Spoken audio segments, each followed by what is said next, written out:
So here's something I haven't done in a while. I used to do this way back in the early days of this channel. Seems like eons ago, but yeah, this is not really my thing anymore. I leave it up to the oh no, it's those commentators, of the world. It's not really my lane, but even though I'm no stranger to it. However, I want to discuss, rant, if you will, about the Redfall and Hellblade 2 hypocrisy from both sides of the game aisle, the game community. Also, $1 Game Pass promotion thing ending, and also Xbox Activision, what happens if it succeeds, which it is looking likely to do.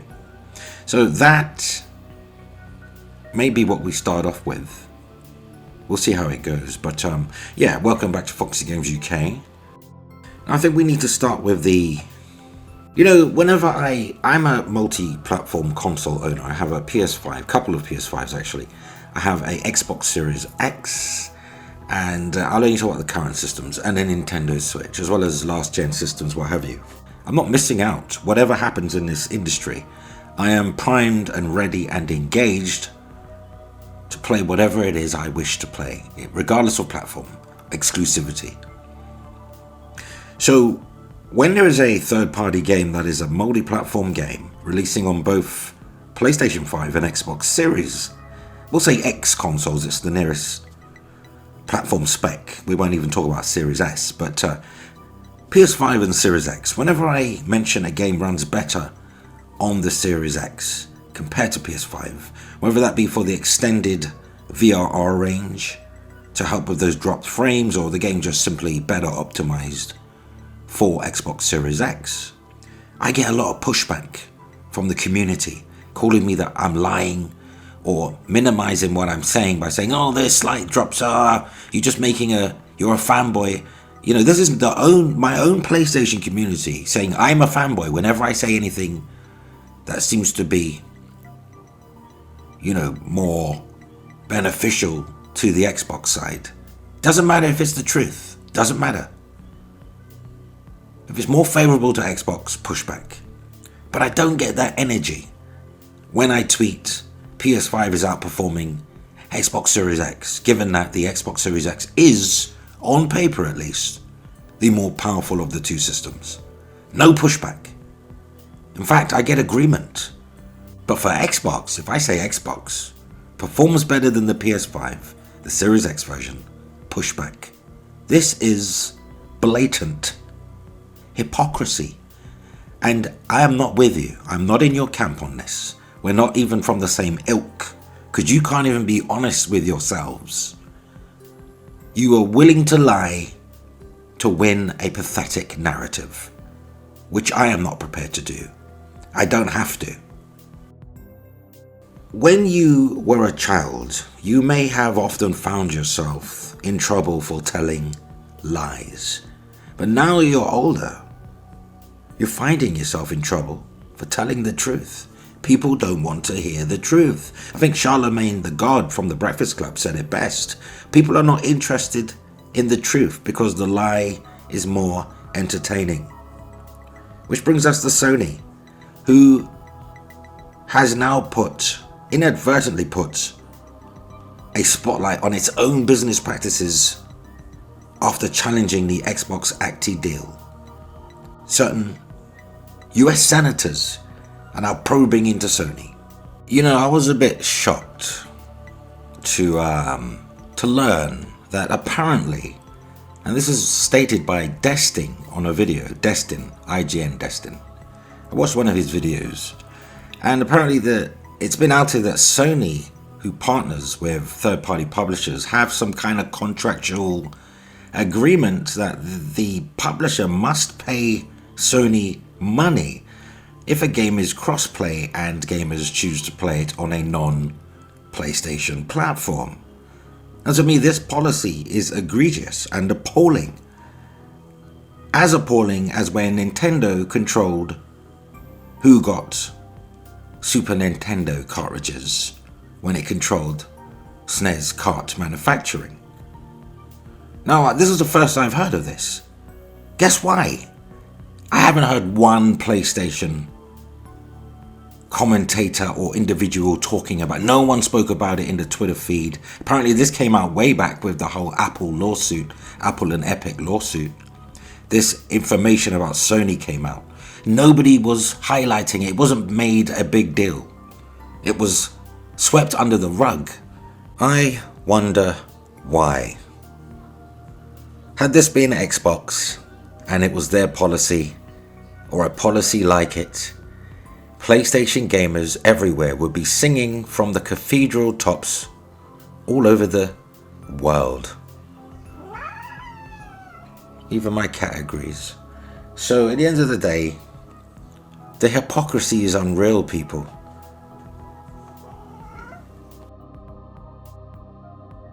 And I know there'll be those diehards that say, how did you miss it? We did talk about it. It was discussed. Maybe filthy neutral gamers, content creators, commentators did. Maybe mainstream media did. But I'm talking about those PlayStation community members who are quick to, pierce the dagger into Xbox gamers or the community, but remain silent on this or things like this. It's like a dirty little secret while trying to maintain, a virtuous persona.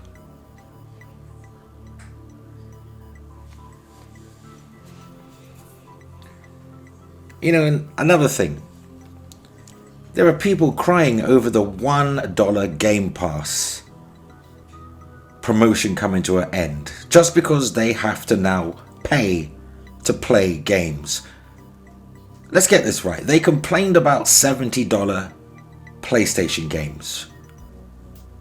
They've got incredible value with Game Pass Ultimate, which is only $15 a month or $11 a month for Game Pass or the rest of the world's equivalents. Now you complain that you're required to pay over $1. Microsoft, Xbox spoiled you. It is to blame for you entitled, petulant asshats. And I make no apology for saying that. And unlike many, I'm not concerned with losing followers, nor concerned with losing YouTube subscribers. Truth is, I've never been concerned. I'll give it to you straight, which is why I tweet whatever I like or say whatever I like with no fear of repercussion. Basically, F your feelings. And if Xbox get Activision, and it looks increasingly likely it will, should we expect Sony's Jim Ryan to step down? I got so much pushback for this. I didn't say I want him to or he is going to step down. I merely insinuated that, most of these executives, CEOs and presidents like to leave on a high. When they feel they've accomplished what they want to accomplish. He is close to retirement age for a CEO anyway. They do retire historically earlier than us regular folk. But Xbox could get Activision. And the corporation business, to me, is ego-driven. It's full of egos. And Jim Ryan has brought a lot of heat on Sony, challenging this deal. Jim Ryan, I say, is of retirement age for a CEO anyway. Ryan will probably have the good sense to jump before there's any talk of push, any whispers. So ego and legacy dictate. He may even write a Dear Jim letter. Remember that series, Dear John? There, maybe you're too young. British TV show. Wow. The pushback I got was immense. Had I known there was a Jim Ryan super fan club, I would have been far more careful with my words, just like I'm super careful with the Bayhives and the Swifties. As I say, Jim Ryan is not your friend or your daddy. I tweeted Jim Ryan could step down, and somehow the tweet gets changed to Jim Ryan will get fired over the Xbox Activision deal. What the F is wrong with you people? Even when you speak in plain English, people like to take it and warp it, and it's like verbal dysmorphia. You hate what you're hearing, so you change it to fit your own narratives. You see, I was coming from the view that where most CEOs like to leave at the height of their tenure, which is prime for Jim Ryan, doesn't mean because I tweet it, it actually happens. How much sway do you think I have? I think people get too carried away over these tiny, irrelevant things. It was just an opinion. But though part of me, and I've said this before, so I'm on point with this. Part of me wants Xbox to get the Activision deal just for Sony's reaction, because I believe that there'll be even greater competitive things that will transpire. I'm not saying Sony's going to go and buy Rockstar or Square. That's delusional fanboys. But it does mean that they could be a reactive move in one way or the other.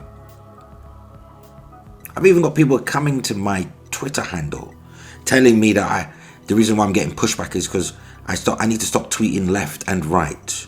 Basically what they're saying is I'm flip-flopping, whatever it is. It's almost as if you have an opinion at any point in your Twitter life, social media life, and you change your opinion, you are instantly a flip-flopper. Not because you've found growth and intelligence in the argument you made at the time and you see things in a different way now. No, it's got to be that you are a flip-flopper. I had one of my followers tweet back and say, out of all your good takes, this is just a bad one. Jim is in his prime. You want him to step down? He is the reason we have all these great games and studios along with buying Bungie. Well, that's very kind of you to say, Out of all my good takes, thank you. But in any of the tweets, I did never not state, I want Jim Ryan to step down. I said that I could think of better people to take the role, but I didn't say I want him fired or to step down. I didn't say that. If he did or not, he didn't. I couldn't care less. I want what's good for the games that I'm about to play on this PlayStation and the ones in the future. That's what I want. I want what's best for me and my entertainment needs. I don't care if it's Jim Ryan. I don't really care. These are just observations and opinions and musings. I don't live my life laying in bed, staying awake at night, suffering with insomnia, thinking about the games industry and all these CEOs and executives and presidents and vice presidents. I don't give a... It's the same thing with the Redfall situation and, Hellblade 2. Well, let's start with Redfall. For what, I was one of them. I didn't think the game looked too hot when I first saw it. I thought Xbox Series X surely is more capable than this. But then as the game matured, it started looking better to me. My opinion changed. And now I think I'm looking forward to it. And with Hellblade, none of the Xbox gamers cared about Hellblade when it was only on PlayStation 4. In fact, if I recall, it was labeled a walking, boring simulator about a crazy girl. But now they're all excited for Hellblade 2. But we won't get caught up on that. My issue with Hellblade 2 is that the minimizing of that game. People are saying, oh, you'll never get those graphics in game, blah, blah, blah. Yeah, but that's for all games. That's cutscene worthy visuals, not in-game. Who would waste the amount of resources on hardware, making everything look that pristine as it does in the cutscene? No game does. And do these people keep the same energy for Death Stranding, The Last of Us Remake and Uncharted 4, which has beautiful, exceptional cutscenes? But then you play the game, it still looks great, but it's not a patch on the cutscene. These excellent games have real-time cutscenes that were not representative of actual playable character models. I mean, that much resource for everything is wasteful. So we're not keeping the same energy here. Of course, Hellblade 2, the demo, the facial animation demo, is not going to be the actual in-game character model with that much detail. Of course it isn't, but you can expect real-time cutscenes on that level, or at least very close to it. So stop minimizing, because when it's PlayStation All of these demos you see, yeah, you take that as representative. Oh yeah, PS5 is going to look amazing. PS4 is going to look amazing. Blah, blah, blah. But for Xbox, no, that's not going to happen. No, no, no, that will never look like that. No, no, no, wait till you're going to see a huge downgrade. Downgrade, downgrade, downgrade. It's sickening. It is absolutely sickening. You know, it's best to leave these people to argue and have their emotional tizzies, wasting their precious time in their life, batting for, white knighting for, and cheerleading for PlayStation 5 or Xbox Series X or whatever. Meanwhile, multi-platform gamers like us just enjoy everything we want to experience. So have at it. Knock yourselves out. And why is Xbox removing the $1 Game Pass promotion even news? Why is it news? It's beyond me. What did you expect? You're going to live the welfare gaming life forever.